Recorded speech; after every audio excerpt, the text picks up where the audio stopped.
Donald Trump نے آج Russian جو پریزیڈنٹ ہیں ولادیمیر پیوٹن، ان کا نام لیتے ہوئے کہا کہ جی یہ میری ٹائم ویسٹنگ ہے، میں نے بہت کوشش کی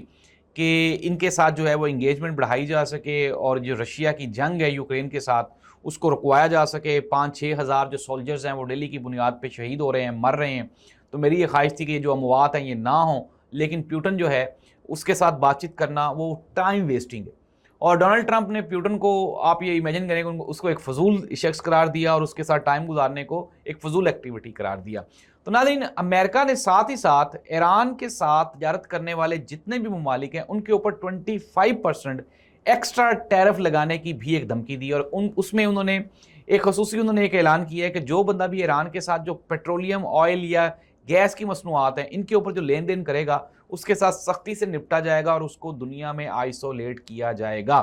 ناظرین، دوسری جانب جو امریکہ ہے وہ گرین لینڈ میں بھی اپنے جو پر ہیں یا اپنے جو قدم ہیں وہ جما رہا ہے۔ تو ڈونلڈ ٹرمپ ناظرین چاہتے کیا ہیں؟ ایک تو یہ ہے کہ ایک مرتبہ پہلے ڈونلڈ ٹرمپ صاحب پریزیڈنٹ بن چکے ہیں، دوسری مرتبہ بنے ہوئے ہیں ابھی نا، تو ان کے پاس ان کی خواہش یہ ہے کہ میں تاریخ میں اپنے لیے کوئی سپیس کریٹ کر جاؤں، کوئی بڑا کام کر جاؤں، لیکن ابھی تک وہ کچھ بھی کر پا نہیں رہے۔